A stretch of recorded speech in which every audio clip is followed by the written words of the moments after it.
जय गणेश, जय विश्वनाथ, हर हर महादेव। प्रिय दर्शकों, आज हम महत्वपूर्ण विषय वास्तु विद्या पे वास्तु संबंधित चर्चा करेंगे।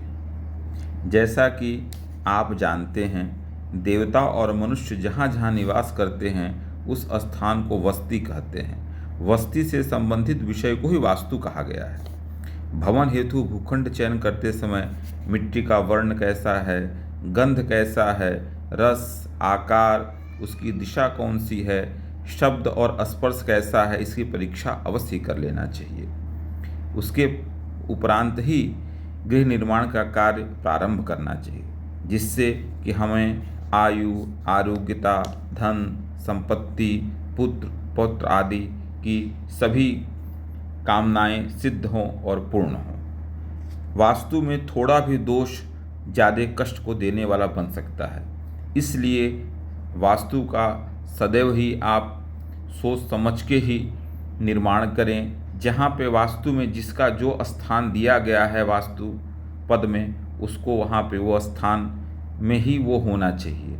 जैसे गेट हो गया, कूप या बोरिंग, गृहस्तंभ, वृक्ष, कौन से वृक्ष कहाँ पे घर में होने चाहिए, शुभ वृक्ष कौन से हैं, अशुभ वृक्ष कौन से हैं, पूर्व दिशा में क्या होना चाहिए, उत्तर दिशा में क्या होना चाहिए, दक्षिण दिशा में मुख्य भवन का जो गेट होता है वह नहीं होना चाहिए, जयंती भवन किसे कहते हैं, हरिपद भवन किसे कहते हैं, उष्टदंष्टा भवन किसे कहते हैं, कुसुम भवन किसे कहते हैं, नक्षत्रपद भवन किसे कहते हैं, ये सब जान लेना चाहिए। वास्तु के विशेषज्ञ से अपने वास्तु का पूरा डिजाइन तैयार कराना चाहिए। उसका गेट कहाँ पे हो उसका विचार कर लेना चाहिए। सारी चीज़ें माप परिमाप ठीक कर लेनी चाहिए।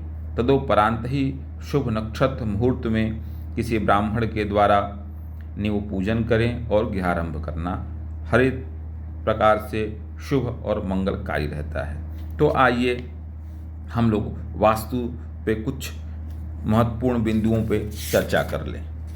प्रथम, पूर्व दिशा में ऊंची भूमि पुत्रनाशक कही गई है, इसलिए कभी भी अपने घर के पूर्व में जमीन को ऊंचा न रहने दें, उसको नीचे रखें। अग्नि कोण में ऊंची भूमि सदैव धनदायी वाली होती है, मतलब अग्नि कोण में भूमि को ऊंचा करके रखें। अग्नि कोण में नीची भूमि धननाशक होती है, दक्षिण दिशा में ऊंची भूमि स्वास्थ्य कारक होती है, नैऋत्य कोण में ऊंची भूमि धनदायक होती है, पश्चिम में ऊंची भूमि पुत्रदायक होती है, वायव्य कोण में ऊंची भूमि धन हानिकारक होती है, ईशान कोण में ऊंची भूमि महाक्लेशकारी होती है। जिसके घर में अगर लड़ाई झगड़ा होता हो, बहुत ज़्यादा होता हो, उसको तुरंत अपने घर के ईशान कोण का जांच करना चाहिए कि वहाँ पे क्या स्थिति है, भूमि कैसी है, ऊंची है या गंदगी है या क्या है, जिससे आपका तुरंत जो भी दिक्कत परेशानी है उसका निराकरण हो सके। पूर्व दिशा आप जानते ही हैं, अग्निकोण पूर्व और दक्षिण के कोने को अग्निकोण कहते हैं। उसके पश्चात दक्षिण दिशा आप जानते हैं, नैऋत्य कोण पश्चिम और दक्षिण कोने को नैऋत्य कोण कहते हैं।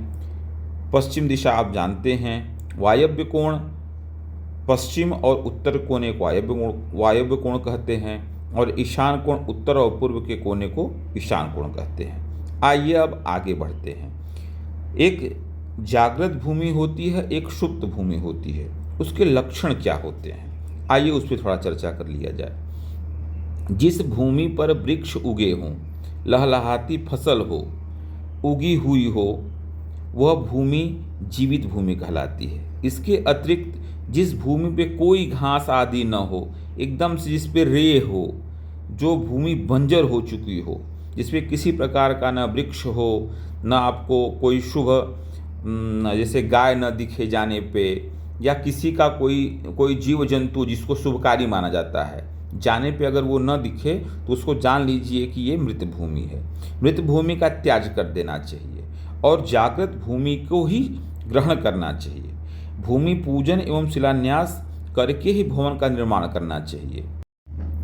तीनों उत्तरा, रोहिणी, पुष्य, अनुराधा, हस्त, चित्रा, धनिष्ठा, शतभिषा और रेवती, इन 11 नक्षत्रों में गृहारंभ हेतु शिलान्यास करना चाहिए।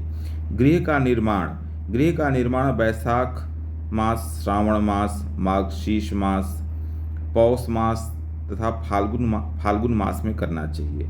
चैत्र में शिलान्यास करने से शोक होता है, ज्येष्ठ में शिलान्यास करने से मृत्यु होता है, आषाढ़ में पशुनाश, भाद्रपद मास में शून्यता, अश्विन में कलह, कार्तिक में भृत्यनाश तथा माघ मास में अग्नि का भय रहता है।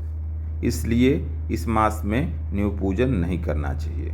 ये जानते हैं कि सूर्य से कितने नक्षत्र में चंद्र रहता है तो भूमि शयन करती है।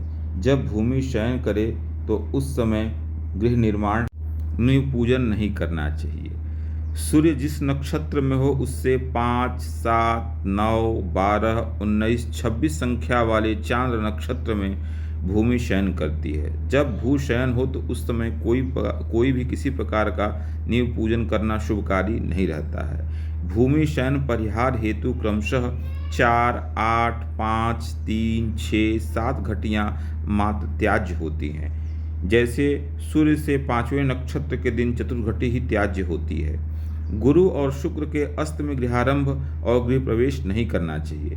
जब सूर्य धनु और मीन राशि का हो तो खरमास दोष में भी नींव पूजन और गृह प्रवेश नहीं करना चाहिए। बृहस्पति सिंह राशि में हो, गंडांत, व्यातिपात, वैदिती दोष, दग्धादि तिथि या दग्ध नक्षत्र हो तो भद्रा या पात योग हो, अधिक मास हो, चंद्रमा पाप ग्रह युक्त हो तो गृहारंभ नहीं करना चाहिए।